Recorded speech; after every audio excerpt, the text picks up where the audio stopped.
আপনাকে বলতে হবে কোন জিনিস মানুষের নাকের উপর বসে কান চেপে ধরে। নাকের উপরে বসে কান চেপে ধরে।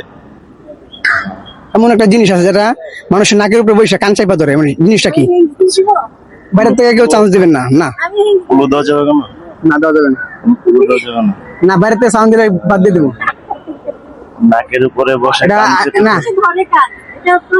মানে এরকম একই কথা। হ্যাঁ, আচ্ছা, ওই যে মানে এই যে বাইরে থেকে সাউন্ড দেন না। মেয়েরা যে আর কি নাকে যে বিয়ের সময় যে একটা দেয় যে নাকের থেকে কানের সাথে আর কি অ্যাডজাস্ট থাকে, ওটার নাম আমি জানি না, বাট ওইটা হতে পারে। ওটা হতে পারে। তো নেবো। যে এটা নিতে পারে। তো দর্শক, ভাইয়া যে উত্তরটি দিয়েছে ইতিমধ্যে আমরা শুনতে পেয়েছেন, তো উত্তরটি আমি নিতে পারলাম না। তো সঠিক উত্তর কি হবে আপনারাই বলে দিন। আপনাদেরকে বলতে হবে এমন কোন জিনিস যেটা ছেলেরও আছে মেয়েরও আছে, কিন্তু ছেলেরটা কাজে লাগে মেয়েরটা কাজে লাগে না। চুল। ছেলেদের চুল কাজে লাগে না, মেয়েদের চুল কাজে লাগে না। ছেলেটা চুল বাঁধতে পারে না, মেয়েরা চুল। অনেক সময় ছেলেরা বড় চুল রাখে। অন্য কিছু হবে, অন্য কিছু। এমন কোন জিনিস যেটা ছেলেরও আছে মেয়েরও আছে, কিন্তু ছেলেরটা কাজে লাগে মেয়েরটা কাজে লাগে না। না পারলে পাস করবেন, অল্প সময়। পাস করবো। তো দর্শক, ইতিমধ্যে কিন্তু আমার এই তিনটি আপু উত্তরটি পাস করে দিয়েছে। তা সঠিক উত্তরটি জানা থাকলে অবশ্যই জানিয়ে দিবেন সঠিক উত্তর কি।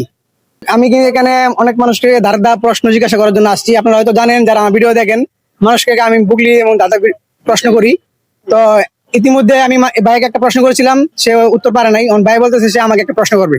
তো আমি চেষ্টা করবো উত্তর দেওয়ার জন্য, আর যদি আমি না পারি আপনারা কমেন্টে উত্তরটা দিয়ে যাবেন। তো ভাই বলেন। ভাই বল, আপনি কি প্রশ্ন উত্তর দেওয়ার জন্য প্রস্তুত ভাইয়া? জি জি।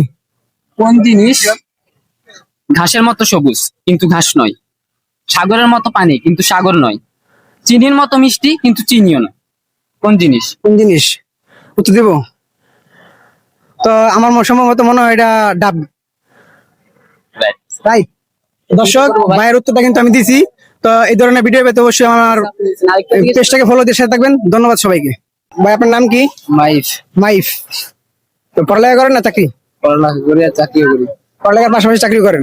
দেশের বাড়ি কোথায়? বরিশাল। বরিশাল। তো ভাই বর্তমানে বিশ্বকাপ চলতেছে, খেলা দেখা হয়? জি। হ্যাঁ জি। কোন দল করেন? ব্রাজিল। ব্রাজিল। জি। তো ব্রাজিল দল কি আপনি ব্রাজিলের খেলা দেখে করেন, দল করেন, নাকি নেইমারের খেলা ভালো লাগে কিংবা কোন প্লেয়ারের খেলা ভালো লাগে দেখে করেন? নেইমারের জন্য। শুধু নেইমারের জন্য? জি।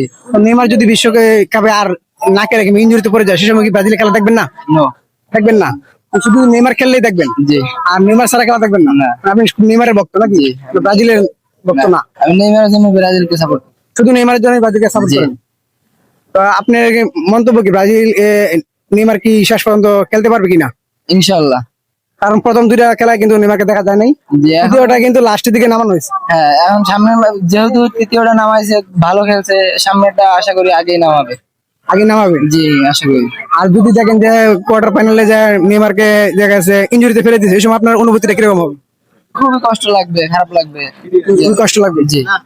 তো দর্শক, ইতিমধ্যে কিন্তু ভাইয়ের অনেকগুলো মন্তব্য শুনতে পাইছেন যে সে নেইমারের খেলা ভালো লাগে দেখে ব্রাজিলের দল করে, এমনিতে সে ব্রাজিল দল করে না। নেইমারের যদি না খেলে সে খেলাই দেখে না। তো বলতে পারেন যে নেইমারের বিগ ফ্যান বলতে পারেন।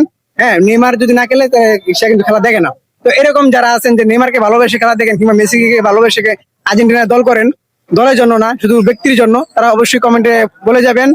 আর আমার পেজটা অবশ্যই ফলো দিয়ে সাথে থাকবেন। ধন্যবাদ সবাইকে।